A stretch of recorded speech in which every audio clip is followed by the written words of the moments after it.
इथं राखेच्या संदर्भात बोललं जातं, ते राख कलेक्ट करणारी गँग, वाळू गँग, भूखंडवाली गँग, सगळे गँगच आहे तिकडं.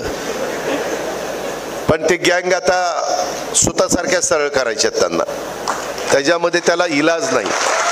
तुम्ही घाबरू नका, तुम्ही चुकूही नका, पण तुम्ही कोणाच्या दबावाला घाबरू नका.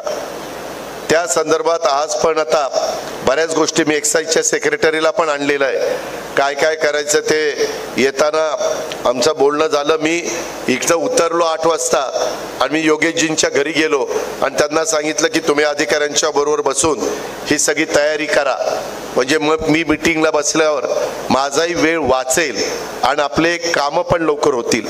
आणि मी एवढी व्यवस्थित यंत्रणा राबवतो, तुमचं तुम्हालाच कळेल की मागच्या तुलनेमध्ये कामाचा स्पीड वाढलेला आहे. पण रस्ता नुसता मंजूर करून बिल जो काढेल ना त्याला नाही मातीत घातला तर बोला, मग तो रस्ता दाखवावा लागेल. पहिले फोटो ते जे एक्झिक्युटिव्ह इंजिनियर असेल, डेप्युटी इंजिनियर असेल, तसले लाड अजिबात होणार नाही. जो पैसा आहे तो पैसा सत्कारणी लागला पाहिजे, पैसा हिशोब नीट लागला पाहिजे. मी पण 5 पैसे कोणाचा मिंदा राहणार नाही, पण जो पैसा दिला जाईल, आता उद्या इथंही पैसे जे काही तुझ्या खुर्च्या बिरच्या तुटल्या, कुठं बळीराम तुटला म्हणत होता, तेही चांगल्या पद्धतीने आपण करू. पण ते केल्यानंतर टिकवण्याचं काम तर तुमचं आहे ना. कमी येऊन बघू, तुटली काय खुर्ची, मी करून देईल ना, पण तुमचं तुम्ही स्वच्छ ठेवलं पाहिजे. नाही तर इथून 5 दिवशी कुठंतरी थुंकायचं, काहीतरी गुटखा खायचा, काहीतरी खायचं, आणि ते तसं नाही ना चालणार. तुम्हालाही चांगल्या सवयी लावून घेतल्या पाहिजे. कुठं बाहेर गेलं की काहीतरी मी तर मला शाल घातली ना, त्या ह्याच्या शाली असतात ना आमच्या पंढरपूरला टाकतात तशा जरीच्या, त्याच्यातला कागद तसाच. हार आणला ना ते पिशवी असते तिथेच, मी पहिली ती पिशवी उचलतो. मी आता उचलायला सुरुवात केल्यावरती लाजगाजत, नाही दादा राहू द्या, दादा राहू द्या. मग तुला मी उचलेपर्यंत कळलं नाही का तुझी अक्कल कुठं घाण टाकली होती. नका ना आणू, शाली आणू नका, टोप्या घालू नका, मला त्याच्यामध्ये हार घालू नका. येऊन नुसता नमस्कार करा, तो मला प्रेमाचा वाटेल. पण भला मोठा हार, जेवढा मोठा हार तेवढी भीती वाटते. यायला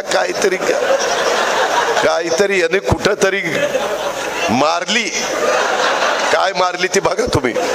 आणि त्याच्यामुळं ते हाराचा बोजा आहे आता आपल्या मानगुटावर.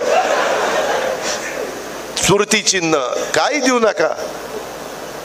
कर्मधर्म संयोगाने, आई बापाच्या कृपेने, चुलत्याच्या कृपेने बरंच चांगलं चाललंय आमचं. काही देऊ नका, फक्त प्रेम द्या. माझा नमस्कार घ्या, तुमचा नमस्कार करा, पायाही पडू नका. मी जाहीरपणे सांगतो, आजचे पुढारी पाया पडण्याच्या लायकीचे नाही. ज्याच्या पाया पडतात त्याची हिस्ट्री आठवा. अरे म्हणाल मी कुणाच्या पाया पडलो, कुणाच्या पाया पडलो. आई बापाच्या पाया पडा ना, गुरूंच्या पाया पडा. तुम्हाला जो गुरु म्हणून शिकवतो त्याच्या पाया पडा ना. पूर्वी यशवंतराव चव्हाण, वसंतराव नाईक मोठी माणसं होती, आबाळा एवढी मोठी माणसं होती, त्यांच्या पुढे नतमस्तक होऊ ना. छत्रपती शिवाजी महाराज आहेत, संभाजी महाराज आहेत, राजमाता जिजाऊ आहेत, बाबासाहेब आंबेडकर आहेत, महात्मा फुले आहेत, मौलाना आझाद अण्णाभाऊ साठे आहेत. महान युगपुरुष होऊन गेले. किती महिला, किती जणांची नावं घेऊ. पण ह्याच्यामध्ये जे फार म्हणजे वाईट वाटून घेऊ नका युवकांनो. मी तुम्हाला हे तरुणांच्या करताय बरं का, तुम्ही तुमच्या हां, की तुम्ही त्या संदर्भामध्ये उगीच पाया पडत, मग त्याच्यात लाचारी पत्करल्यासारखं वाटतं. का पाया पडायचं? आपण असं पण नमस्कार करू ना.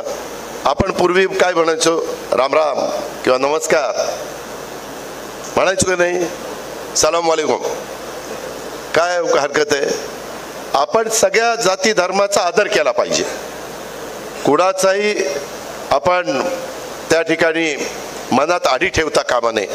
ही पण माझं तुम्हाला सगळ्यांना मला खूप बोलण्यासारखं आहे, परंतु मला बळीराम तू आणि तुझ्या प्रत्येक बाकीच्या कार्यकर्त्यांनी किती सभासद केले, पुढच्या वेळेसपासून ते पण सांगितलं पाहिजे. वेगवेगळ्या सेलनी काय केलं, त्याच्यामध्ये बाकीच्या कमिट्या करताना जे आमचं सूत्र आहे त्या पद्धतीनं मी कमिट्या करीन. म्हणजे राष्ट्रवादीला किती, भाजपला किती, शिवसेनेला किती, DPCचा पण निधी कुणाला किती, हे एक सूत्र आम्ही ठरवलेलं आहे एक शिस्त लागण्याकरता. त्याच्या बाहेर मी त्या ठिकाणी जाणार नाही. पण ते करत असताना मी ती कामाची यादी पण बघणार.